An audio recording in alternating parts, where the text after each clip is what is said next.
On a late summer night, the bar was alive with chatter and soft blues music. Glasses clinked, friends laughed, and the scent of grilled food hung in the air. It was just another ordinary evening, until the front door slammed open so hard that it rattled the glass panes. Two uniformed police officers stepped in, their eyes scanning the room like searchlights. Their gaze stopped on two tall, broad-shouldered men standing quietly at the counter, arms folded. Within seconds, the air seemed to thicken. Conversations died down. The easy laughter faded. The tension rose before anyone even understood why. No one, not the officers, not the onlookers, could have imagined that the men they were about to confront were anything but ordinary. Derek and Marcus had been inseparable as kids, sharing a single bedroom in a small apartment in a tricky part of the city. They learned early how to stand up for themselves and for each other. But as they grew, their paths, though different, led them both to serve their country. Derek, who was 6 minutes older, joined the U.S. Army right after high school. Through relentless training and countless missions, he became a respected Army captain, known among his peers for his sharp judgment and steady leadership under fire. Marcus chose a more secretive route. Drawn to the water and the toughest challenges, he joined the Navy SEALs. His calm under pressure became almost legendary in his unit. If Derek was the voice of command, Marcus was the silent force who acted with precision. Years of deployment kept the twins apart more than they liked. That night at the bar marked the end of a long stretch of duty for both. They weren't there to impress anyone. They weren't there to stand out. They wanted to share a meal, reminisce about old times, and enjoy being brothers again. They stood at the wooden bar counter in plain jeans and fitted white t-shirts, broad-shouldered and relaxed. The bartender, a middle-aged man with kind eyes, had taken to chatting with them between orders. A few patrons glanced their way now and then, partly because they looked alike, partly because they carried themselves with a quiet confidence. Across the room, two police officers on late-night patrol entered the bar for a quick check. One of them was known around town for being strict, sometimes too strict, and quick to judge. The other was younger, less sure of himself, often following his partner's lead. The older officer's eyes settled on the twins. Maybe it was their posture, tall and calm, arms folded, quietly watching the scene. Perhaps it was their unfamiliar faces in a bar where most people were regulars. Whatever it was, a spark of suspicion flared in his mind. He nudged his partner and muttered something under his breath. They started moving toward the bar with a purposeful stride. The lively chatter of the evening dimmed a little. A couple at a corner table paused mid-conversation. The bartender's cheerful expression faded. Derek and Marcus exchanged a subtle look, the kind only brothers with years of shared experience can read. They'd seen moments like this before. They knew it might not end easily. The lead officer's voice cut through the air as he stopped a few feet from the twins. "You two, step away from the bar," he said sharply. The abrupt command turned heads. Conversations halted. Chairs creaked as several patrons shifted to get a better view. Derek turned slightly, his face calm, his voice steady. "Is there a problem, officer?" The officer's eyes narrowed. "Don't talk back. Please show me some ID, both of you, now!" Marcus and Derek exchanged another brief look. Years of discipline taught them not to react hastily. Marcus slowly reached for his wallet, careful to keep his movements visible and deliberate. The crowd watched, the room holding its breath.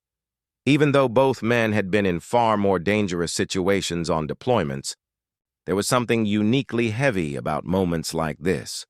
Moments when the danger came not from a battlefield, but from the assumptions of strangers. The bartender spoke up, trying to ease the situation. "They've just been standing here all night, officers. Haven't caused any trouble." The lead officer shot him a glare sharp enough to silence him instantly. The younger partner shifted uncomfortably, clearly uneasy but unwilling to speak against his partner. A woman near the door whispered to her friend, "Why are they targeting them?" Her words weren't loud, but the murmur spread, rippling through the quiet crowd. Marcus handed over his ID. The officer barely glanced at it before demanding Derek's as well. Derek complied without comment. The officer's tone hardened as he said, "You match the description of two men involved in a disturbance earlier tonight. We need to ask some questions." The accusation sounded flimsy, vague, more like an excuse than a real reason. Derek and Marcus remained composed, but the tension thickened, unspoken but unmistakable. The officer stepped closer, now nearly chest to chest with Derek, jabbing his finger at him. Derek stayed still, not flinching. Somehow that stillness seemed to provoke the officer even more. The younger partner looked from his colleague to the twins, as if weighing whether to intervene, but said nothing. The patrons sensed the danger rising. A man near the bar shifted his stool back slowly, ready to move if things escalated. A phone camera light blinked on from a table nearby as someone began recording.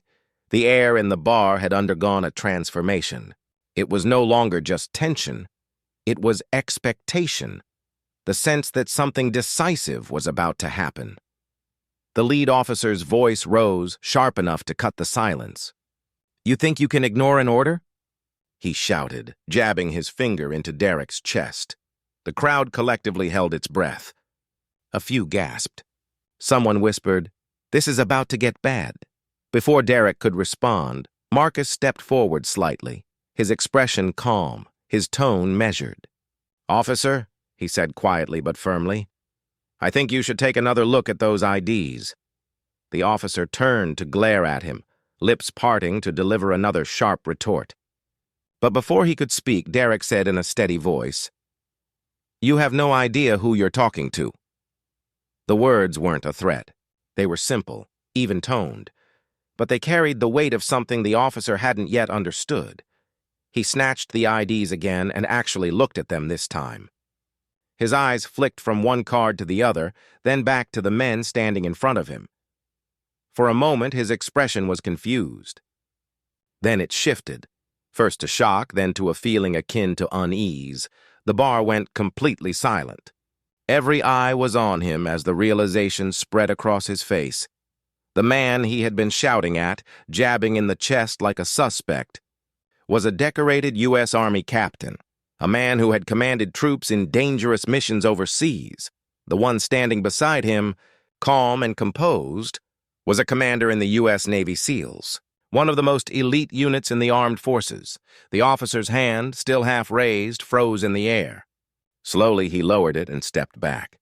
The younger partner's face flushed with embarrassment as he muttered something under his breath that might have been an apology. The tension that had been building like a storm suddenly shifted. It didn't disappear, but it changed. The sense of danger ebbed, replaced by something heavier. The awkward, undeniable recognition of a mistake that should never have been made. Derek and Marcus didn't gloat. They didn't raise their voices or demand apologies. Derek met the officer's eyes and said evenly, "Next time you might want to look before you assume." The words were not loud, but they carried a quiet authority that made the silence in the bar feel deeper. The officers muttered a few words, perhaps apologies, perhaps just excuses, before turning and leaving. The sound of the door closing behind them seemed louder than usual. The crowd slowly began to stir again, but the mood had changed. Conversations returned in low tones. A few patrons looked at the twins with a mixture of respect and admiration. The bartender approached and said softly, "Thanks for keeping calm." That could have gone bad real fast. Marcus nodded slightly, offering a small smile. Derek placed a reassuring hand on the bar as if to say, "It's all right." When the night wound down and the twins stepped out into the cool evening air, the street was quiet. Marcus glanced at his brother and said quietly, "No matter what we've done, some people still only see what they expect to see." Derek nodded. "That's why we have to keep proving them wrong. Not for them, for the ones watching who need to know it can be done." In the days that followed, the video recorded in the bar spread online. It sparked conversations about assumptions, about the risks of snap judgments, about how easily a peaceful night could have turned tragic. For many who watched, the story became more than a moment of drama. It was a reminder that the people we judge in an instant might be the very ones who have dedicated their lives to service and protection. The lesson lingered long after the video faded from social feeds. Respect begins where assumptions end.